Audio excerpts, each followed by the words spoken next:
가슴속 울고 있는 어린아이를 만나세요. 성인들의 가슴속에는 울고 있는 어린아이 한두 명이 살고 있어요. 유년 시절의 상처를 위로하고 극복하지 못한 채로 어른이 되면 몸만 어른이 됐지 마음속에는 여전히 상처 입은 어린아이가 살고 있는 거죠. 나이 70이 되어도 그 아이를 달래주지 않으면 내 안에서는 상처 입은 5살 어린아이가 울고 있을 수도 있어요. 마음속에 이런 어린아이가 많을수록 말로 내 감정을 표현하는 것은 더 힘들어요. 저는 공감과 소통, 마음치유 강의를 하는 사람입니다. 그런데 한 집에 살면서도 가장 공감과 소통이 안 되고 서로 상처 주는 말을 많이 나누는 사이가 저와 저희 엄마예요. 엄마는 정말 가족을 사랑하고 가족을 위해 평생 희생해온 분이에요. 그런데 말로 표현할 줄을 모르십니다. 저는 엄마한테 칭찬을 받고 싶어서 어릴 때부터 애를 많이 썼어요. 제가 부족해서 그런 거라고 생각해서 늘 배로 노력하고 긴장하며 살아왔어요. 하지만 엄마는 늘 칭찬보다 훈계를 더 많이 하셨죠. 저는 엄마 얼굴을 보며 같이 웃고 싶어 하는데 엄마는 걱정이 더 많았어요. 밖에서 책 잡히지 않게 조심해라. 잘난 척하지 마라. 다른 사람들에게 자식이 책 잡힐까봐 늘 걱정하는 분이셨어요. 그런 엄마 앞에 서면 저는 항상 부족한 사람 같았고 나는 왜 엄마한테 칭찬받기가 이렇게 힘든 걸까 하는 자괴감이 들곤 했죠. 제 마음속에도 그렇게 울고 있는 어린아이 하나가 생긴 거예요. 40이 넘은 어느 날 그 어린아이가 엄마 앞에서 폭발했어요. 그날도 제가 엄마한테 칭찬을 받고 싶어서 뭔가를 자랑했는데 엄마가 또 훈계를 하신 거죠. 엄마는 왜 맨날 훈계만 해요? 어떻게 사람이 웃으면서 칭찬 한 번을 안 해줘요? 제가 어릴 때부터 그게 얼마나 속상했는지 알아요? 저는 깜짝 놀랐어요. 어린아이처럼 엄마 앞에서 울고 있더라고요. 엄마보다 제가 더 놀랐을지도 몰라요. 저는 어찌할 바를 모르다가 얼른 출근을 했죠. 그날도 밖에서 온종일 가족과 공감 대화를 하세요 라며 강의를 했습니다. 그러면서 속으로 저를 질책했어요. 아이고 이거사 너나 잘해.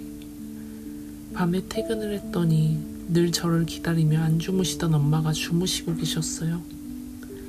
엄마 방에 불이 꺼져 있었어요. 그런데 새벽에 엄마한테서 문자가 왔어요. 딸아, 미안하다. 첫 문장을 읽고 통곡을 했어요. 태어나서 처음 듣는 말이었거든요. 가족끼리 사과를 한다는 게 부모가 자식에게 사과의 말을 한다는 게 쉽지 않아요. 그런데요, 모든 자식은 부모님의 사과를 받으면 통곡할 준비가 돼 있어요.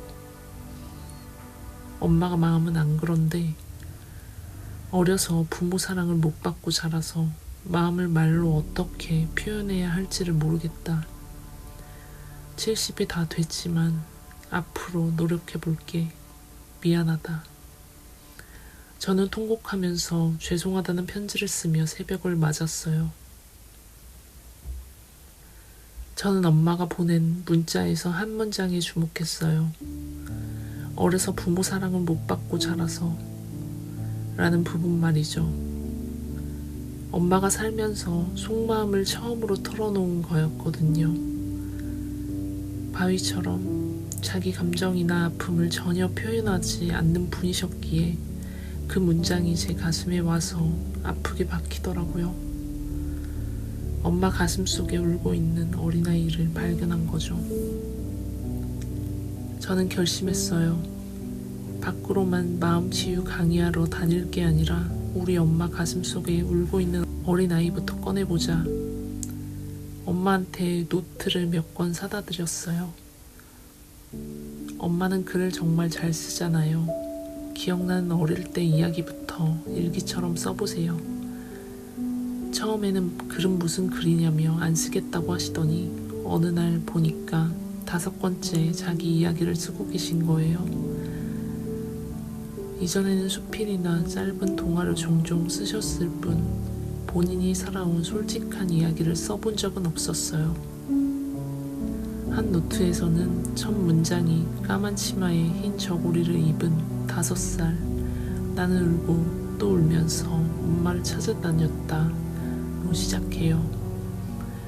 살아온 이야기를 쓰면서 자신의 상처와 마주하는 일은 의외로 큰 용기를 필요로 합니다. 성장하면서 얻은 아픈 기억들은 시간이 흐른다고 해서 옅어지거나 잊히지 않아요.